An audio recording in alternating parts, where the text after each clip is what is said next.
Friends, welcome to my channel. This is Roshan सरमैक्स। इस channel पे नए हो या पहली बार हो तो इस चैनल को सब्सक्राइब कर लीजिए, साथ ही बेल आइकन को प्रेस कीजिए ताकि एजुकेशन से रिलेटेड हर वीडियो तुरंत आप तक मिलता रहे। जैसे आप सभी जानते हैं, आपके इस चैनल पे हमने मैथमेटिक्स और तेलुगु के वीडियोस के अलावा एजुकेशन से रिलेटेड सभी न्यूज़ आर्टिकल्स भी अपलोड करते रहता हूँ। चलिए एक बार फिर आ गया मैं आप सभी के सामने एक नए वीडियो के साथ कि आप कुछ मोटिवेट कर सकूं। आप थंबनेल देखकर समझ गए होंगे कि FA1 SA1 और उसी तरह प्रैक्टिस पेपर 1 प्रैक्टिस पेपर 2 के मार्क्स ऐड होंगे ये एनुअल में या नहीं होंगे, तो इसके बारे में बाद में बात करूंगा। कुछ मोटिवेट आपको करता हूं। जैसे आप सभी जानते हैं कि एग्जाम्स जैसे जैसे धीरे धीरे आते रहने आगे बढ़ रहे हैं, उसी तरह हमारा टेंशन धीरे धीरे बढ़ता ही जा रहा है। जैसे जैसे एग्जाम्स करीब आ रहे हैं, हमारा टेंशन और बढ़ते ही जा रहा है। ये टेंशन बढ़ने की मेन रीज़न यही है कि हमको सेल्फ कॉन्फिडेंस नहीं है। अगर हम अपने आप पे सेल्फ कॉन्फिडेंस रखते या सेल्फ कॉन्फिडेंस हमको होगा तो कभी भी एग्ज़ाम आए हम लिखने के लिए रेडी होंगे, तैयार होंगे। सेल्फ कॉन्फिडेंस नहीं होने का मेन रीज़न है हम सब्जेक्ट पे फोकस नहीं करना। बहुत सारे स्टूडेंट्स ऐसे हैं अभी भी टाइम पास कर रहे हैं, अभी भी पढ़ाई में ध्यान नहीं लगा रहे हैं। अभी वो लोग सोच रहे हैं कि बहुत टाइम बाकी है, चलिए आखिरी में पढ़ेंगे, 1-2 दिन पहले पढ़ेंगे। अभी नहीं पढ़े तो 1-2 दिन पहले वो लोग क्या पढ़ेंगे? क्योंकि 8 दिन हम भूखे रहकर 8 दिन का खाना एक दिन में खाओ कहे तो कोई भी नहीं खा सकते। जितना हम रोज़ खाते हैं उतना भी नहीं खा पाएंगे।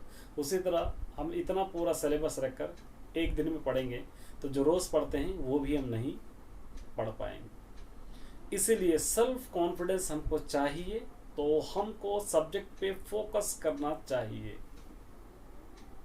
अब सब्जेक्ट पे फोकस कैसे करें? बहुत सारे स्टूडेंट्स हैं, एक सब्जेक्ट लेके बैठते हैं तो एक के पीछे ही रहते हैं, पूरा दिन निकल जाता है। ऐसा बिल्कुल आपको नहीं करना चाहिए। सभी सब्जेक्ट को आपको कम्प्लीटली टाइम देना चाहिए। सब्जेक्ट को डिवाइड आपको कर लेना चाहिए कि ये सब्जेक्ट मेरे लिए इजी है, ये सब्जेक्ट मेरे लिए टफ है। ये इजी सब्जेक्ट है, इसको मैं कम टाइम दूंगा, 25% टाइम दूंगा, तो 75% टाइम मेरे हार्ड सब्जेक्ट को दूंगा। हार्ड सब्जेक्ट में भी कुछ चैप्टर्स ऐसे हैं जो आप आसानी से कर सकते हैं, उन चैप्टर्स को कम टाइम देना है। जो चैप्टर्स नहीं आते उनको ज़्यादा टाइम देना है, लेकिन पढ़ना ज़रूर। आपसे मैं यही उम्मीद रखता हूं कि मेरे सभी स्टूडेंट 90+ मार्क्स लाए, और वो दिन भी आएगा कि रिजल्ट आ जाएगा तो मेरे सभी स्टूडेंट मुझे खुशी के बारे कमेंट करेंगे कि सर हमको इतने परसेंट आया है, इतने परसेंट आया है, इतने परसेंट आया है। तो मुझे बहुत खुशी मिलेगी और मुझे मोटिवेशन मिलेगा कि हाँ, ये मेरे स्टूडेंट मेरे चैनल देखकर इतने मार्क्स लाए हैं या सेल्फ स्टडी करके वो लोग लाए हैं। लेकिन खुशी तो मुझको ज़रूर होगी, चाहे मेरा चैनल आप देखें या ना देखें, लेकिन आप पढ़कर मुझको कमेंट कर देंगे तो बहुत मुझे खुशी होगी। वो दिन भी मैं इंतज़ार करूँगा आपके लिए। अगर कोई स्टूडेंट अभी भी पढ़ाई नहीं स्टार्ट किए हैं, टाइम थोड़ा अभी बचा हुआ है। 1 मंथ कम समय नहीं होता है, बहुत समय होता है। इस 1 मंथ में बहुत कुछ कर सकते हो आप, ज़ीरो से हीरो बन सकते हो। तो इसीलिए कम से कम आपको अभी तभी पढ़ाई स्टार्ट करनी चाहिए। कुछ डाउट आता है तो मेरे चैनल पे ऑल चैप्टर्स अपलोडेड है, तेलुगु के ऑल लेसन्स अपलोडेड है, इंपॉर्टेंट क्वेश्चंस भी अपलोडेड है। आप सर्च करते जाइए, एक एक वीडियो देखते जाइए, एक एक वीडियो समझते जाइए। आपको एनुअल तक कम्प्लीटली सिलेबस आपको होगा, और एनुअल तक आप ऐसे तैयार होंगे, ऐसे प्रिपेयर होंगे कि एग्ज़ाम कल भी है तो हम लिखने के लिए तैयार हो जाएंगे। लेकिन बहुत सारे स्टूडेंट्स अभी भी सेंटर पर डिपेंड है। सेंटर इजी होगा तो लिख लेंगे, इन्विजिलेटर बताएंगे तो लिख लेंगे, मेरे सामने वाला बताया तो लिखेंगे, पीछे वाला बताया तो लिखेगा। अगर आप सपोज आप एग्ज़ाम लिखने जाते हैं, आपका सामने वाला सोच रहा है, आप सामने वाले के डिपेंड पे है, तो सामने वाला भी ये सोचेगा कि मेरा पीछे वाला बताया तो मैं लिखूंगा। या आपके पीछे वाला अगर आप सोच रहे हैं कि मुझे वो पीछे वाला बताएगा तो मैं लिखूंगा, तो वो भी ये सोच रहा होगा कि मेरे सामने वाला बताएगा तो मैं लिखूंगा। इस तरह भी हो सकता है। दोनों एक दूसरे को नहीं बताए तो क्या लिखेंगे आप लोग? ये नौबत हमको लाना नहीं है, ये नौबत हमको बिल्कुल नहीं लाना। ये सोचना भी नहीं है कि हमको कोई बताए या नहीं बताए, हम बल्कि हमारे ओन से सेल्फ कॉन्फिडेंस से हमको एग्जाम लिखना ही है, अच्छे मार्क्स लाना ही है। ये आपको सेल्फ कॉन्फिडेंस लाना पड़ेगा। कब आएगा ये सेल्फ कॉन्फिडेंस? आप प्रॉपरली स्टडी करेंगे तो। मोबाइल फोन से आप डिस्ट्रैक्शन है, दूर रहिए। टीवी से डिस्ट्रैक्शन हो रहा है, आप दूर रहिए। और फ्रेंड से डिस्ट्रैक्शन हो रहे हैं, आप दूर रहिए। इनको अवॉइड कर दीजिए कुछ दिनों के लिए। 1 मंथ आपको वो कर दिखाना है जो आप 13 ईयर्स में नहीं करे। नर्सरी से लेकर आप 10th क्लास तक देखेंगे तो 13 ईयर्स कंप्लीट समय होता है। आप 13 ईयर्स में कभी नहीं भी पढ़े, कभी एग्जाम भी नहीं लिखे, तो भी आपको पास कर दिया गया है। लेकिन 10th क्लास बोर्ड एग्जाम है, आपको वो कर दिखाना है जो 13 ईयर्स में नहीं कर दिखाए आप। क्योंकि ये एक क्रूशल टाइम है, बहुत ही इंपॉर्टेंट टाइम है। ये वक्त अगर आपके हाथ से निकल गया, उसके बाद आप कुछ नहीं कर पाओगे। इसलिए जितना भी टाइम हमारे पास समय बचा हुआ है, उसके अंदर ही हमको प्रॉपरली पढ़कर, प्रॉपरली हमारे नोट्स को लिखकर प्रॉपरली हमको याद करना पड़ेगा। हाँ, नोट्स का मतलब एक और बात याद आई, अभी आपको नोट्स लिखने का टाइम नहीं है, गुजर चुका है नोट्स लिखने का। ना ही आपको स्कूल पर डिपेंड रहने का टाइम है, ना ही आपको टीचर पर डिपेंड रहने का टाइम है, ना ही आपको सिलेबस इनकम्प्लीट है, आप कंप्लीट करूंगा तो मैं पढ़ूंगा, वो टाइम आपके पास बाकी है, कंप्लीट हो चुका है। आपको पढ़ना है सेल्फ, आपको करना है सिलेबस सेल्फ कंप्लीट, आपको याद करना है सेल्फ। ये 3 चीज़ें अगर आप फॉलो करेंगे तो ही आप अच्छे मार्क्स ला पाओगे। नहीं, अभी सिलेबस बाकी है, सिलेबस कंप्लीट होगा तो मैं स्टार्ट करूंगा पढ़ना, ये अगर सोचते हैं तो ये आपको ज़रूर ले डूबेगा। ये आइडिया आपको डुबो देगा 10th क्लास के अंदर। 10 लेसन है, 7 लेसन कंप्लीट है, 5 लेसन भी आपके कंप्लीट है। तो आप सोचिए कि ये 5 लेसन, ये 7 लेसन में से मैं कितना याद कराऊंगा, मुझको कितना याद है, वो आपको सोचना है। ना कि सिलेबस कंप्लीट हुआ तो पूरा याद करूंगा, ये नहीं। क्योंकि आपके पेपर्स में मल्टीपल चॉइस क्वेश्चंस बहुत ज़्यादा दिए गए हैं, 50% चॉइस मल्टीपल चॉइस है। तो इसलिए आसानी से हाफ सिलेबस पढ़कर भी कंप्लीट फुल मार्क्स आप ला सकते हो। ये स्ट्रैटेजी आपको अपनाना पड़ेगा। ये मोटिवेशनल स्पीच सुनने के बाद आप स्टार्ट कीजिए। कुछ डाउट है तो मुझसे पूछिए, और बिल्कुल ये सोच के पढ़िए कि ये 1 मंथ जितना भी मेरे पास टाइम है, मैं कुछ भी नहीं करूँगा, मैं डेडिकेट के साथ पढ़ूंगा। मेरा सारा टाइम मेरे एग्जाम्स के लिए, मेरे रैंक के लिए है, मेरे मार्क्स के लिए है, मेरे एक्सपेक्टेशन मुझ पर जितने लोग रखे हैं उन सभी के लिए ये मेरा वक्त है, ये मेरा टाइम है। इससे मैं किसी को नहीं दूंगा, ना ही मोबाइल को दूंगा, ना ही टीवी को दूंगा, ना ही फंक्शंस को दूंगा, ना ही फ्रेंड्स को दूंगा। ये टाइम सिर्फ मैं पढ़ाई के लिए दूंगा। ये सोचकर आप चल रहे हैं, ये सोचकर अगर आप पढ़ रहे हैं तो आपको कोई भी नहीं रोक सकता अच्छे मार्क्स लाने से। 90+, 95+ जितना भी रैंक आता है, उसके मार्क्स लाने के लिए कोई रोक सकता है तो वो खुद अपने आप को आप ही रोक सकते हो, आपके अलावा कोई भी नहीं रोक सकता है। ये अच्छी तरह याद रखना चाहिए। तो जागिए अभी, तो अभी टाइम आपके पास बचा हुआ है। 1 मंथ बहुत टाइम होता है।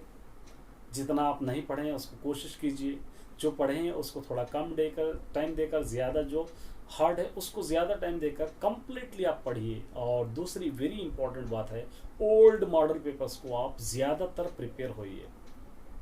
बहुत सारे स्टूडेंट्स की शिकायत है, सर आप अपलोड नहीं कर रहे हैं। हाँ, मैं जानता हूँ, थोड़ा मैं 10th क्लास के लिए कम टाइम दे पा रहा हूँ, कम वीडियो अपलोड कर रहा हूँ, क्योंकि SF2 एग्जाम्स है 6, 7, 8, 9 के, वो लोग थोड़ा ज़्यादा टाइम दे रहा हूँ। वो लोगों के एग्जाम्स 22 से ख़त्म हो जाएंगे, बचा हुआ 24 आवर्स 10th क्लास का ही टाइम रहेगा। मेरा 24 आवर्स पूरा टाइम आपका ही रहेगा, आपके साथ ही दूंगा। अगर आप प्रॉपरली मेरे इस चैनल को फॉलो करते हो तो कंप्लीट टाइम आपको दूंगा।